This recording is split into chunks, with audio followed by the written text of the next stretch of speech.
अऊज़ु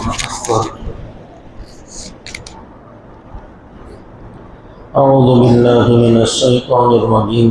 बिस्मिल्लाहिर्रहमानिर्रहीम। कुल अरअयतुम मा अंज़लल्लाहु लकुम मिर रिज़्क़िन फजअलतुम मिन्हु हरामन व हलाला। ऐ नबी जी, आप लोगों से फरमाइए कि लोगों, तुम्हारा क्या ख़याल है कि जो रिज़्क़ अल्लाह ताला ने तुम्हारे लिए नाज़िल फरमाया है उसमें से तुम अपनी तरफ से हराम और हलाल बना लेते हो। कुल अल्लाहु अज़िन लकुम अम अलल्लाहि तफ्तरून। आप इनसे पूछिए कि क्या अल्लाह ने तुम्हें इसकी इजाज़त दी है या तुम अल्लाह पर झूठ घड़ते हो। वमा ज़न्नुल्लज़ीना यफ्तरून अलल्लाहिल कज़िबा यौमल क़ियामा।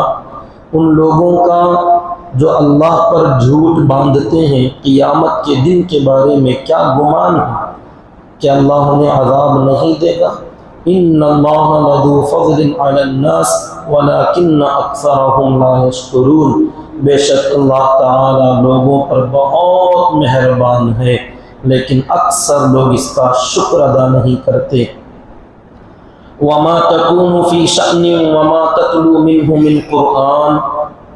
ऐ नबी जी, आप जिस किसी भी हालत में रहें और आप कुरान में से कोई हिस्सा तिलावत कर रहे हो, वला तअमलून मिन अमलिन, और तुम लोग कोई भी अमल में मशगूल रहो, इल्ला कुन्ना अलैकुम शुहूदन इज़ तुफीदून फ़ीह। जब उन कामों में मशगूल रहते हो तो हम उसको देख रहे होते हैं। वमा यअज़ुबु अन रब्बिका मिन मिस्क़ालि ज़र्रतिन फ़िल अर्दि वला फ़िस समा। और तेरे रब से ज़र्रे के बराबर भी कोई चीज़ आसमानों में हो या ज़मीनों में छुप कर नहीं रह सकती। वला असग़र मिन ज़ालिका वला अकबर इल्ला फ़ी किताबिन मुबीन। और ज़र्रे से भी कोई छोटी हो या उससे कोई बड़ी हो, वो सब हमारी खुली किताब में यानी लौह महफूज में मौजूद है। मुहतरम बुज़ुर्ग अज़ीज़ दोस्तों, अल्लाह तबारक व तआला अपने नबी के ज़रिए सवाल करते हैं कि लोगों से फरमाइए कि लोगों, तुम्हारा क्या ख़याल है कि अल्लाह ताला ने जो रिज़्क़ तुम्हारे लिए नाज़िल फरमाया, जो भी रिज़्क़ अल्लाह ने दिया है, जैसा कि इससे पहले बात आई कि अल्लाह ताला आसमान और ज़मीन से लोगों का और जानवरों का रिज़्क़ देते हैं। आसमान से पानी बरसाते हैं और ज़मीन से उसका गन्ना निकालते हैं, अनाज निकालते हैं।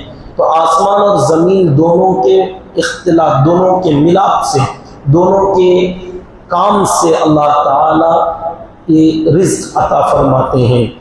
तो अल्लाह ने जो रिज़्क़ बंदों को अता फरमाया, इसमें से फजअलतुम, तुम लोगों ने बना लिया, मिन्हु हराम व हलाला, कि कुछ चीज़ें हलाल कुछ चीज़ें हराम।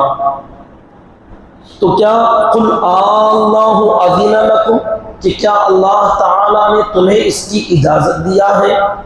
क्योंकि कौन सी चीज़ हलाल हो सकती है, कौन सी चीज़ हराम। हलाल और हराम का मतलब ये है कि किस में फ़ायदा है और किस में नुकसान है। हलाल का मतलब, जो भी चीज़ें हलाल कही जाती हैं, हलाल का मतलब ये है कि फ़ायदा मंद चीज़, और हराम का मतलब ये है कि नुकसान देने वाली चीज़। अब कौन सी चीज़ में हमारे लिए फ़ायदा है और कौन सी चीज़ में हमारे लिए नुकसान है, ये हम उतना नहीं जानते, बल्कि जिन तमाम चीज़ों को जिसने पैदा किया वो जानता है कि कौन सी चीज़ किसके मुनासिब है और कौन सी चीज़ किसके मुनासिब नहीं है, या किस ज़माने में कौन सी चीज़ मुनासिब है और किस ज़माने में कौन सी चीज़ मुनासिब नहीं है। ये ज़माने का भी फ़र्क होता है, लोगों का भी फ़र्क होता है। तो अल्लाह ताला जो बेहतर जानने वाले हैं, तो हर ज़माने के अंदर एक एक नबी को भेज कर अल्लाह ताला उस ज़माने के और उस कौम के हिसाब से कुछ चीज़ें हलाल फरमाते, कुछ चीज़ें हराम फरमाते। जैसे निकाह के बारे में शुरू ज़माने में हज़रत आदम अलैहिस्सलाम के ज़माने में भाई और बहन का निकाह हुआ करता था। थोड़ा फ़र्क ये था कि पहली मर्तबा जो भाई और बहन जो जुड़वा पैदा होते थे, दूसरी मर्तबा जो जुड़वा होते थे, तो इसका भाई उसकी बहन, तो इस तरीके से रिश्ता होता था। लेकिन थे एक ही माँ बाप के औलाद हज़रत आदम अलैहिस्सलाम के, उसके अलावा कौन से इंसान थे दुनिया में। अब निकाह करना था तो कहाँ से करें, कैसे करें? तो अल्लाह तबारक व तआला ने उस ज़माने के उस सिचुएशन के हिसाब से रिश्ता, माँ बाप के बच्चे हैं, एक दूसरे के हलाल किया, थोड़ा सा फर्क करके। लेकिन जब जैसे जैसे खानदान कबीले बढ़ते गए, लोग ज्यादा होने गए, तो उसके बाद अल्लाह ताला ने उसमें तब्दीली की कि सगे भाई बहन आपस में निकाह नहीं कर सकते। तो मेरा इस तरीके से खाने पीने की चीज़ों में भी लोग समझते हैं कि नशा आवर चीज़ें जो नशा की जाती हैं, शराब इस्तेमाल किया जाता है, जिसके अंदर बाज़ लोग कहते हैं कि बीमारियों का इलाज है, एनर्जी आती है, ताकत आती है, तरह तरह के फ़वाइद लोग गिनाते हैं।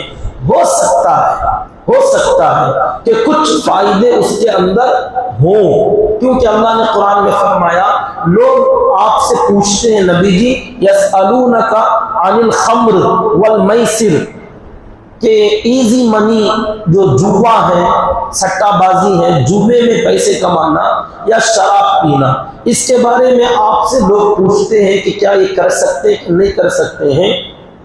कुल नबी जी आप जवाब में फरमा दीजिए, फीहिमा इस्मुन कबीर व मनाफिउ लिन्नास।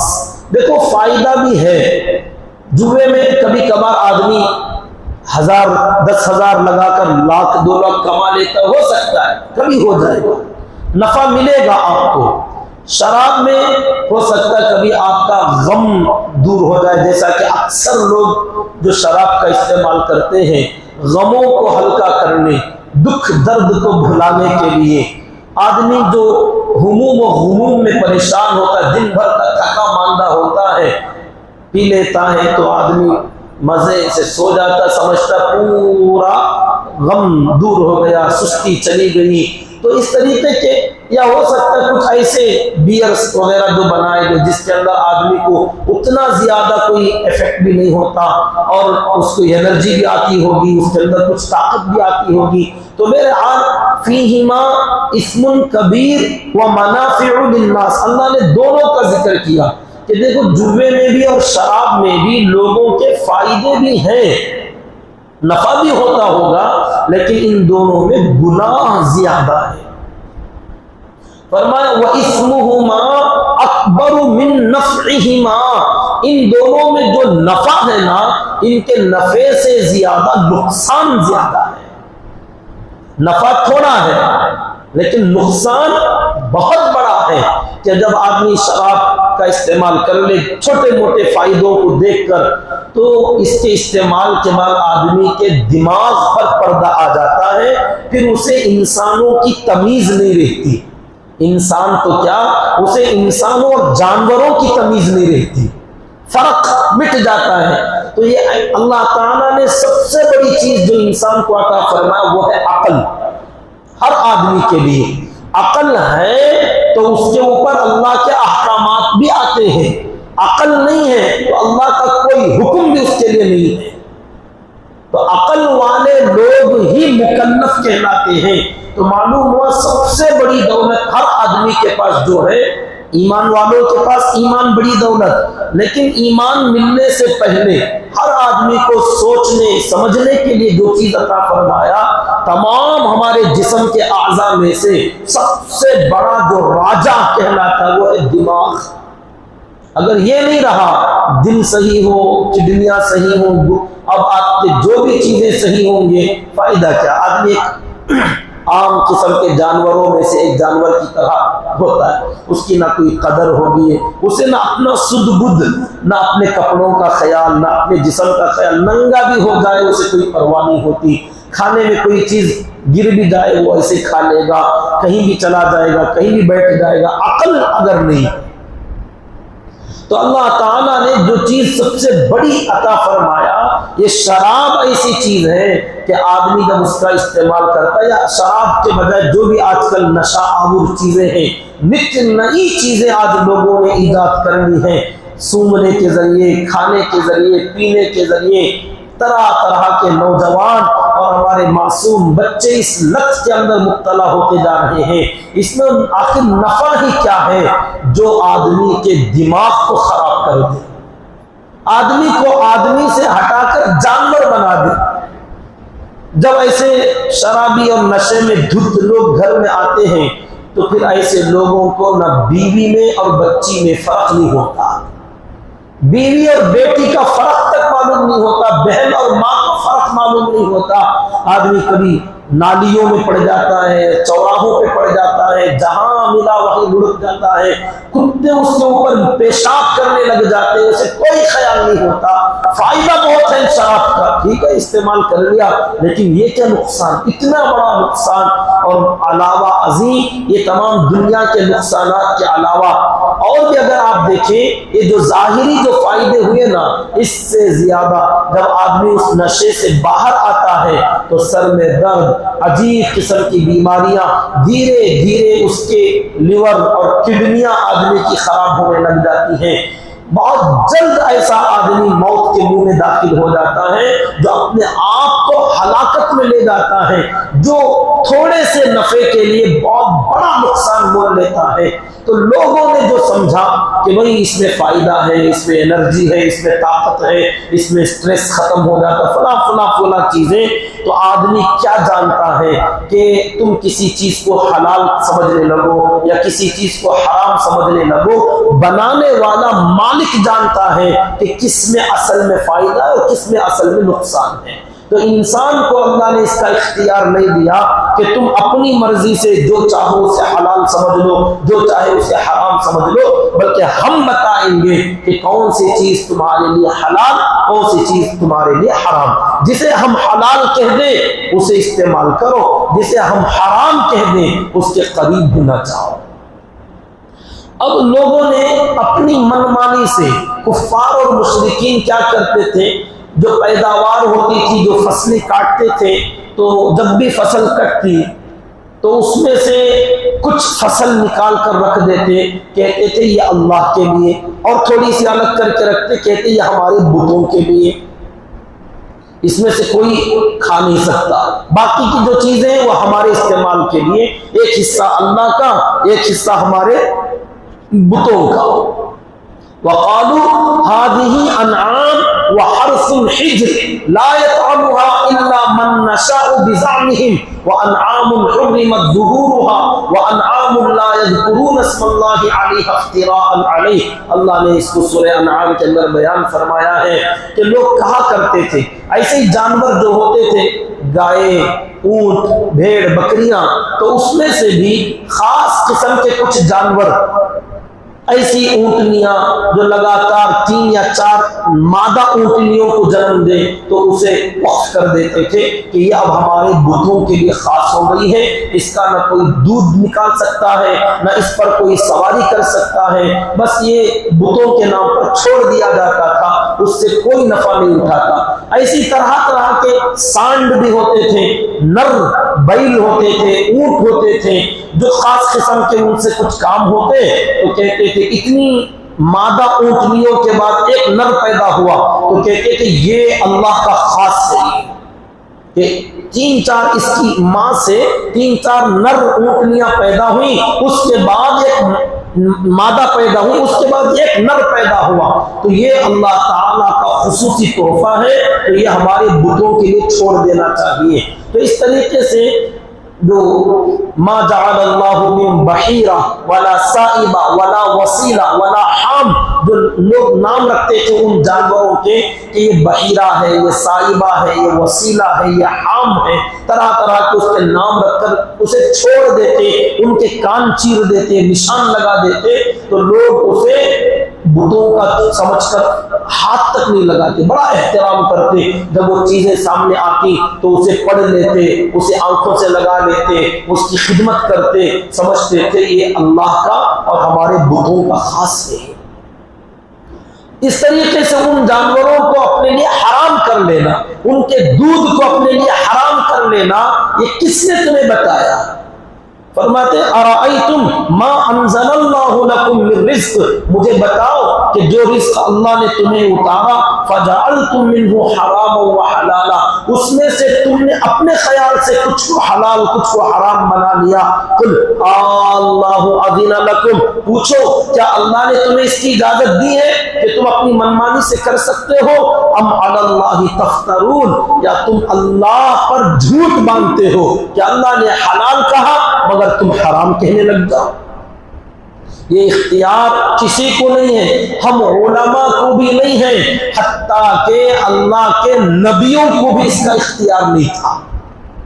हलाल या हराम बनाना ये सिर्फ अल्लाह का इख्तियार, अल्लाह को पावर है, ये अल्लाह के अलावा अल्लाह के बंदों को अल्लाह ने इसकी इजाजत नहीं दी। चंद दिन पहले हमारे नौजवान एक मसला लेकर आए थे मेरे पास, कहा गोश्त एक देग में रखे हुए हैं, पानी डाला हुआ है, उस पानी में कुत्ते ने मुंह डाल दिया। मसला मुझसे पूछने लगे कि बताओ उस गोश्त का क्या करें। मुझे तो डर हुआ, शक हुआ कि गोश्त नीचे है, पानी उसके ऊपर है, पानी पर कुत्ते ने मुंह डाल दिया। पता नहीं वो कितना मुंह डाला है, कि क्या गोश्त तक उसका मुंह गया या क्या हुआ पता नहीं, मेरे हाल मुंह डाला। अब मुझे एहतियात का तकाजा ये लगा कि जब पानी नापाक हो गया, क्योंकि कुत्ते का झूठा थूक जो होता है वो गलीज एकदम नजिस है, नापाक है, जिस चीज में वो पड़ जाए वो चीज पूरी नापाक हो जाती, पानी पूरा नापाक। जब पानी नापाक हो गया तो गोश्त भी नापाक हो जाता है। अब उसे इस्तेमाल करें या ना करें, क्योंकि बर्तन के बारे में आका ने फरमाया, अल्लाह के नबी सल्लल्लाहु अलैहि वसल्लम का हुक्म है, किसी के बर्तन में, लोटे में, जग में या बाल्टी में, किसी चीज में अगर कुत्ता मुंह डालकर पी लेता है तो अल्लाह के नबी सल्लल्लाहु अलैहि वसल्लम ने फरमाया वो पानी भी फेंक दो और उस बर्तन को साफ करने के लिए 7 मरतबा अलग अलग पानी से धो। आखिर में एक बार मिट्टी डालकर रगड़ कर उसे मांझो। कुत्ते के इतने खतरनाक जरासीम हैं कि 7 मरतबा अलग अलग, नॉर्मल कपड़े जो चीजें गंदी होती है, नापाक भी हो जाए, पेशाब पाखाना भी अगर लग जाए, 3 मरतबा धोने का हुक्म है। हर नापाक चीज को अलग अलग पानी से 3 मरतबा धोने तो कैसी भी नापाक चीज पाक हो जाती है। लेकिन कुत्ते का मुंह डाला हुआ जो बर्तन है ये 3 मरतबा में पाक नहीं होता, 7 मरतबा धोना पड़ता है। और लास्ट में आका ने फरमाया मिट्टी डालकर रगड़ कर उसे मांझो। आज के ज़माने में अगर मिट्टी भी ना डाले, साबुन वगैरह ब्रश के जरिए से रगड़ कर धो सकते, वो भी चलेगा, कायम मकाम उसका बदल हो सकता है। तो मसला तो हदीस में वो है, लेकिन यह है मसला गोश्त का कि खाने पीने की चीज अब उसके अंदर तक वो सरायत कर गया हो, पानी का असर गोश्त के अंदर दाखिल हो जाता है। बर्तन तो वो है जो अंदर असर नहीं लेता, बर्तन जो सिर्फ अपने अंदर रखता है पानी को, चीजों को अपने अंदर स्टॉक करता है, लेकिन जज्ब नहीं करता, अंदर नहीं लेता। लेकिन ये गोश्त, चावल वगैरह ऐसी चीजें हैं कि ये अपने अंदर जज्ब कर लेती हैं। तो मुझे डर लगा कि कहीं इसको मैं हलाल कह दूं, गोश्त हराम ना हो गया हो, या मैं हराम कह दूं, ये हराम ना हुआ हो, हलाल ही रहा हो, इसे धोने से ये पाक हो सकता हो।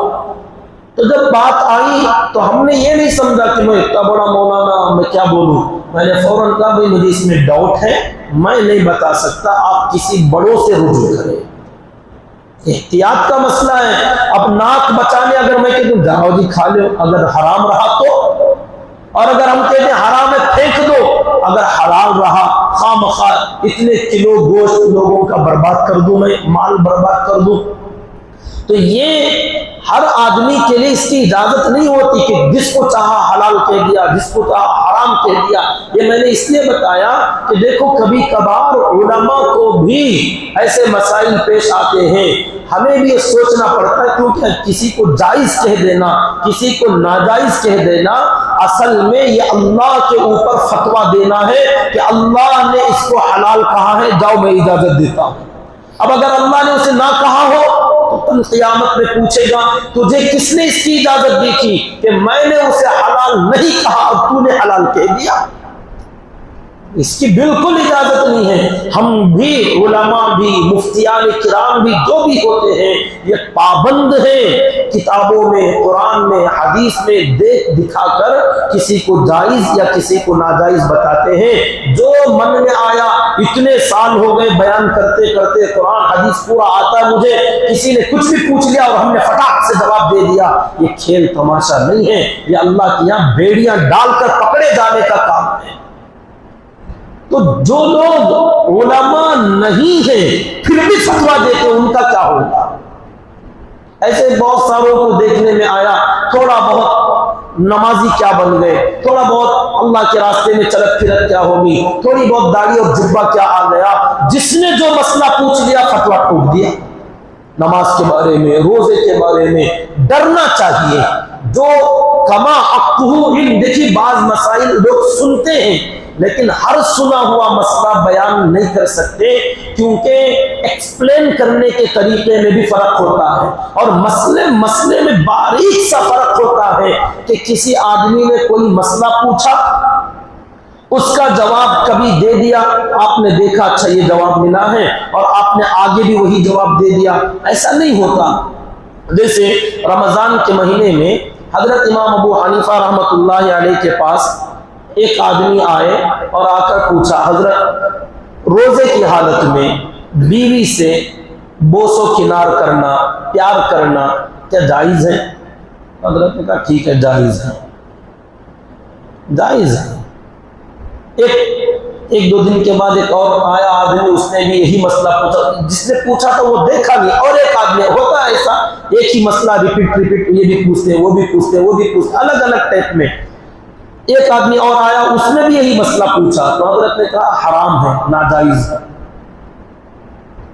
तो जो शागिर्द हमेशा साथ में रहने वाले होते हैं, इनको कंफ्यूज हो, परेशानी हो गई, ये क्या मसला, कल परसों बोले थे जायज, आज बोले हराम है। तो हजरत से पूछ लिया, हजरत क्या बात है, आपने एक ही मसले में दो जवाब दिए और भी अलग अलग, किसी को हलाल का, किसी को हराम का। तो हजरत ने फरमाया तुमने पूछने वाले को नहीं देखा, तुमने तो सिर्फ मसले को देखा, तुमने पूछने वाले पर गौर किया। वो जो पहला आया था वो अधेड़ उम्र का था, उसकी उम्र 35, 40, 50 के करीब लगभग अधेड़ उम्र का था। तो उसने ये मसला पूछा तो मैंने उसके लिए इजाजत दी, क्योंकि वो आदमी अपने जज्बात पर कंट्रोल कर सकता है, वो सिर्फ प्यार बोसो किनार पर रुक सकता है, आगे नहीं बढ़ सकता। और आज जिसने मसला पूछा ये एकदम नौजवान है, ताजा ताजा दुल्हा है, नौशा है, अगर इसे हम बोसो किनार की इजाजत दे देंगे तो ये आखिर अपनी हमबिस्तरी तक चला जाएगा, रोजा टूट जाएगा। तो जो आदमी रुक नहीं सकता, हमने उसके लिए कह दिया सद्दन लिल बाब, कहते कि भाई तेरे लिए अगर तू स्टार्ट करेगा तो रुकना मुश्किल हो जाएगा, तो तेरे लिए स्टार्ट ही हराम है। जो आदमी स्टार्ट करने के बावजूद भी कंट्रोल कर सकता है, हमने उसे जहां तक इजाजत थी वहां तक की इजाजत दी। तो मसले में फर्क हो जाता है। बाज मर्तबा पूछने वालों के हिसाब से कि रोजा छोड़ना जायज है, तो हम पूछते किसके लिए पूछ रहे हो? रमजान में क्या हजरत फुला बीमारी में छोड़ सकते? कौन सी बीमारी, कैसी बीमारी?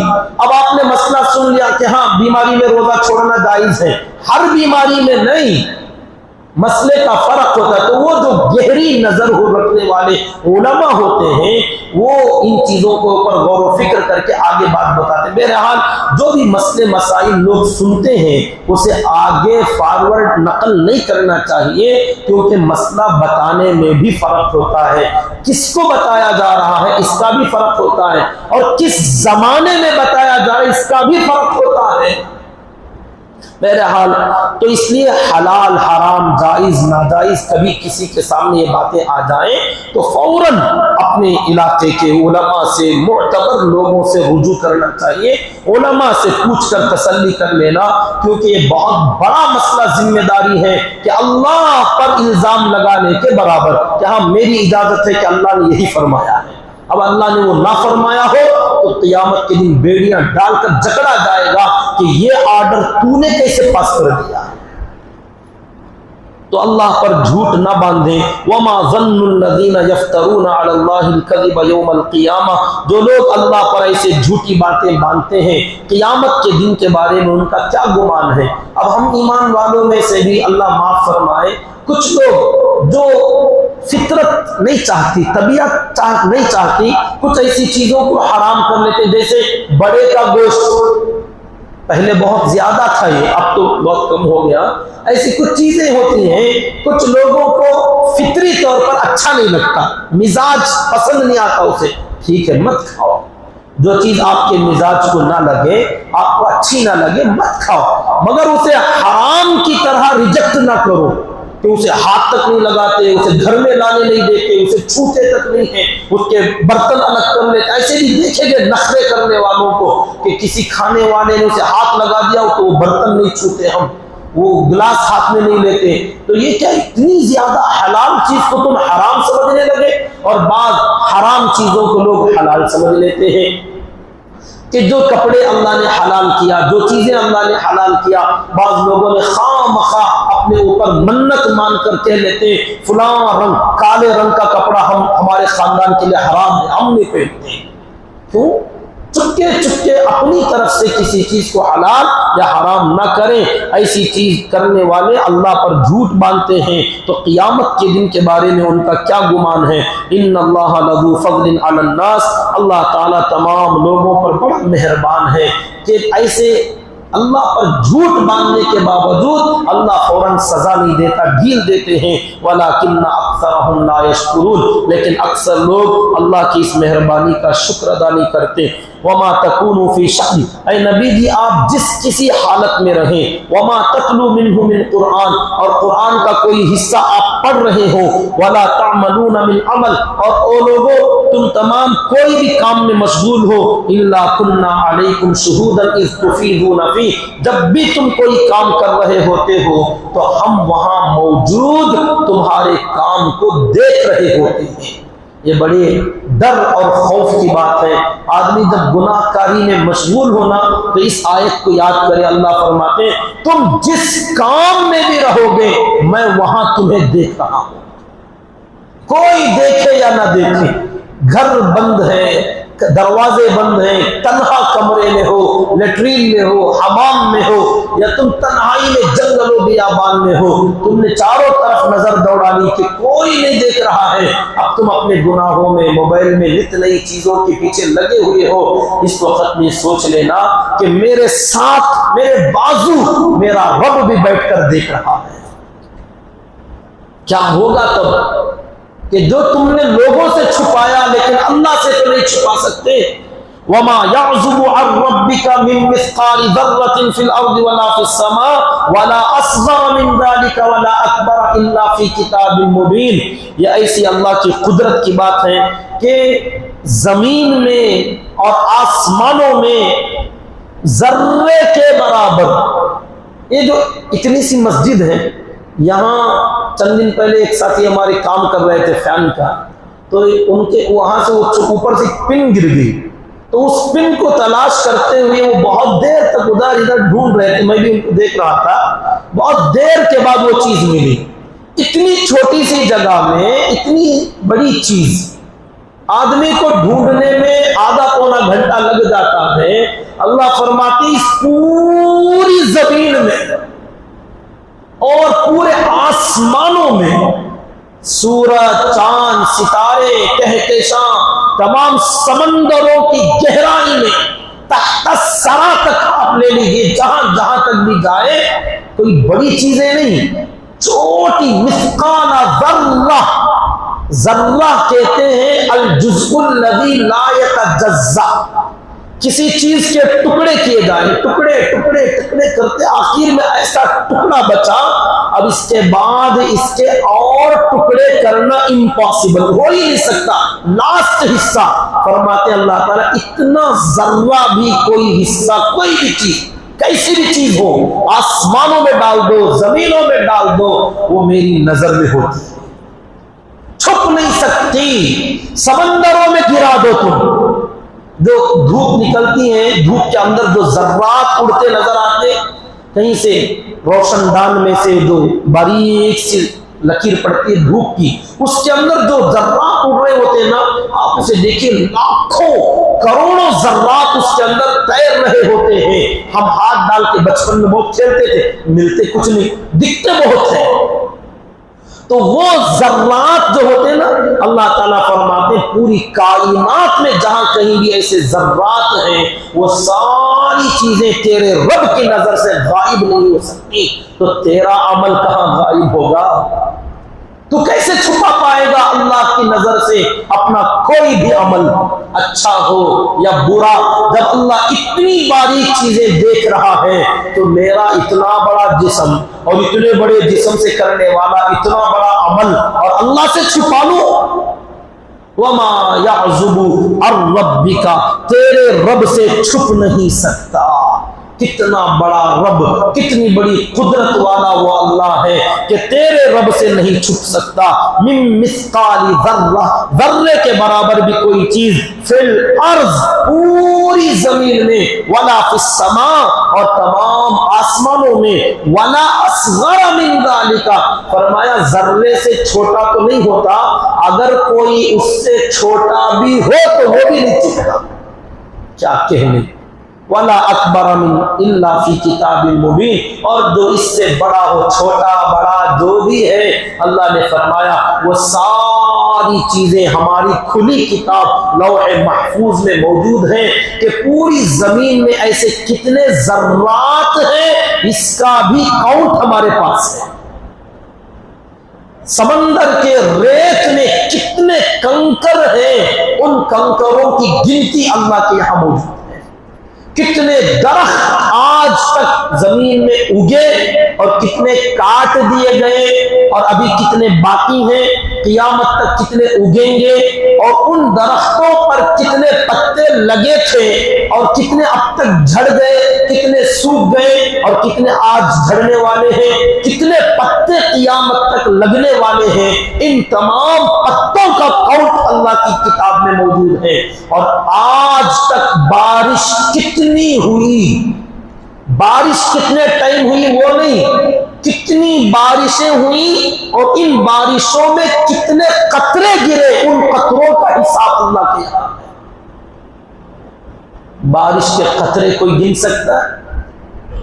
कितनी, जब से दुनिया बनी उस वक्त से लेकर अब तक और क़ियामत तक कितनी बारिश होने वाली है, और उन बारिशों में कितने कतरे गिर रहे हैं, उन तमाम गिरने वाले कतरों का हिसाब, समंदर के रेत के जर्रात और तमाम मट्टी के अंदर कितने कंकर और कितने जर्रे हैं, तमाम धूल के उसके जर्रात का हिसाब, पत्तों के जर्रात का हिसाब। अब इंसान कितने थे, ये तो इतने बड़े बड़े हैं, हमारा हिसाब इतना इजी है, इतनी बारीक चीजें, और हमारे करने वाले आमाल का हिसाब नहीं होगा। सोचिए, जब इतनी छोटी छोटी चीजें वो गिन के रखा हुआ है, अल्लाह का इल्म है ये। अब कोई सोचे ये सब की क्या जरूरत थी? अरे अल्लाह का इल्म इतना मुहीत है कि उसके इल्म के बाहर कोई चीज नहीं, अल्लाह के इल्म के पार कोई चीज नहीं। जो चीज भी हुई है या हो रही है या होने वाली है, सब अल्लाह के इल्म में है। इसीलिए अल्लाह ने चैलेंज दिया, या माशरल जिन्नि वल इंस इन इस्तताअतुम अन तनफुदू मिन अक़तारिस समावाति वल अर्द फनफुदू ला तनफुदूना इल्ला बिसुल्तान, कि ओ जिन्नात व इंसान की जमातों, अगर तुम्हारी ताकत है कि तुम हमसे छूट कर भाग सकते हो तो भाग के दिखाओ। तुम जहां कहीं भागोगे वहीं हमें पाओगे, जहां नहीं पाओगे, छूट नहीं पाओगे। तो बहुत बड़ी जबरदस्त ताकत है अल्लाह ताला की। तो उस अल्लाह की नाफरमानी करते हुए आदमी को डरना चाहिए। अल्लाह ताला से दुआ करें कि अल्लाह रब्बुल इज्जत हम तमाम को इन बातों का यकीन नसीब फरमाए, इसके मुताबिक अपने आमाल की इस्लाह करने की तौफीक अता फरमाए। आमीन। सुब्हानल्लाहि व बिहम्दिही, सुब्हानकल्लाहुम्मा व बिहम्दिका, व नशहदु अन ला इलाहा इल्ला अंता व नस्तगफिरुका व नतूबु इलैक।